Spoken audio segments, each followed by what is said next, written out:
came to Stanford in about 1996. My husband had died in 94, and I met John playing golf.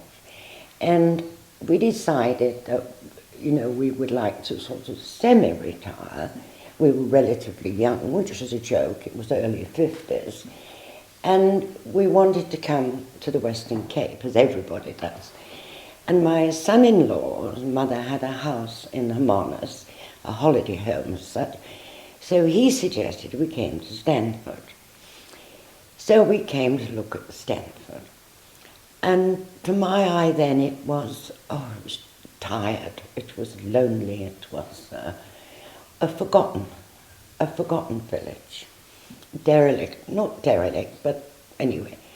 So we looked at this property and we decided we'd like it because of its history and all the lovely people that had lived in it. And basically, I loved the back door.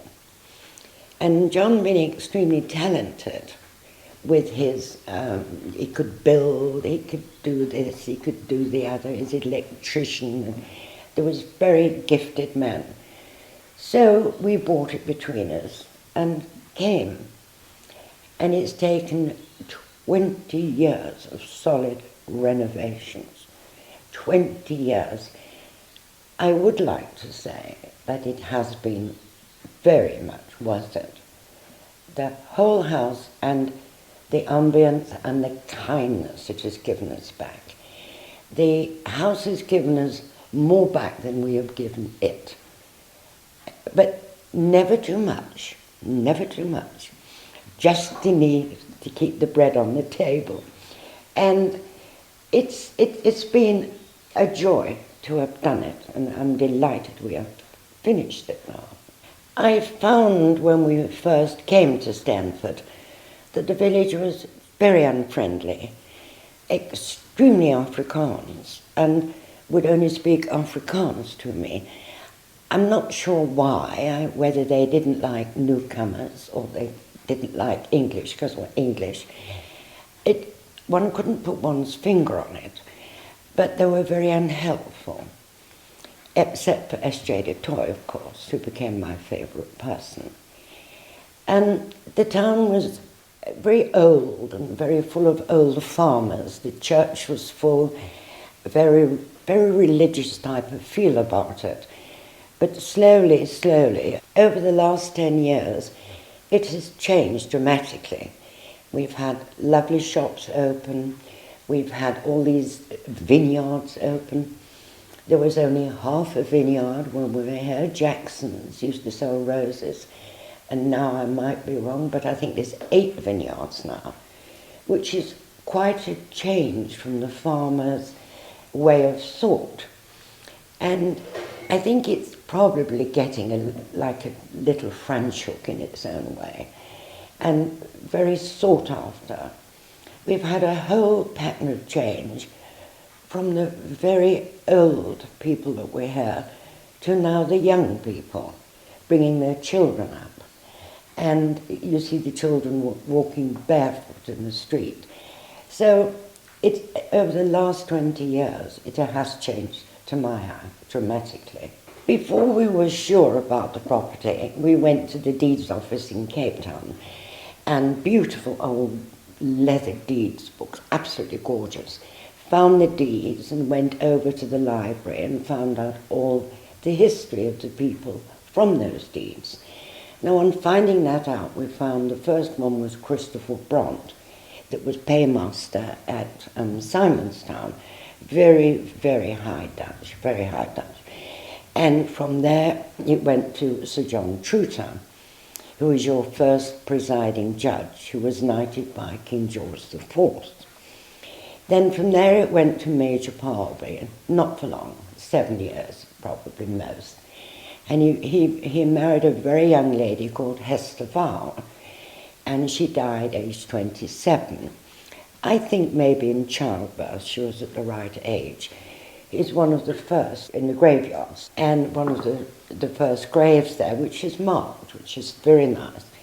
And then it went, of course, to Robert Stanford, Robert Stanford owned it for 17 years. The Birkenhead survivors were brought here from the ship at Hans Bay, Danger Point, I should say. During the early years, when the first person that built the house, Christopher Bront, he was a very big friend of Lady Anne Barnard's. And Lady Anne Barnard had a 30-day tour into the interior. And she came to this house particularly with Christopher Bront's slave called Gaspar. And her purpose was to come to see the caves at the Kelders.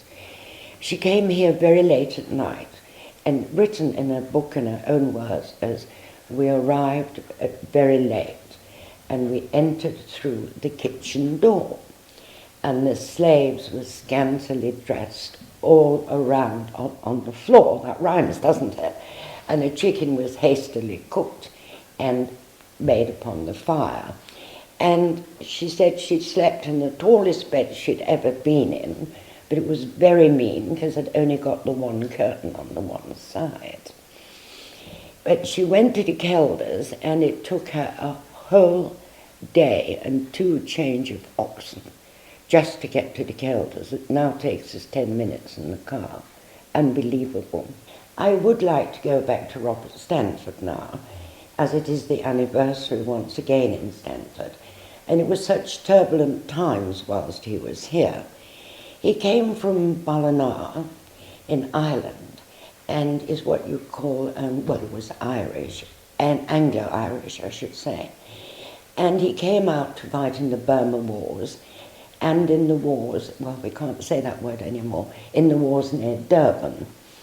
And he liked the country so much, he retired on half pay, and he came back to live in South Africa. His first farm was the Kleine Rivers Valley farm, and then he went on to buy 5 more. He was probably one of the largest landowners in South Africa at that given time. Extremely progressive farmer. He took all his produce out by sea and had a boat to go into Cape Town with all his produce, rather against going over the mountains. During this time, the ship came into harbour, and with the Dutch being so clean and Bible-minded, they would not have what they thought were convicts into the Cape Town. So there was huge meetings and pledges were signed, nobody could do this and nobody could do that, nobody could buy anything. And the only word is that anarchy is a good word. The soldiers weren't being fed, nobody was being fed. So Sir Harris Smith remembered that Robert Stanford was on half pay and still paid allegiance to Queen Victoria. So he forced him to take his oxen and his sheep and his cheese and his eggs and his milk and send them up to the ship Neptune. Now, because of this, Stanford was never named in any of these things that went backwards and forwards to Parliament, so they never knew who he really was. So Stanford was trying to claim his money back, but what happened, of course, is that they didn't pay him any money back, and every time he came back, his farms had been burnt or sold or destroyed and all of that sort of thing. So he was a broken man. He went back when he was 49, I think for one of the last times, and was knighted and given £5,000 compensation, which was absolutely worthless.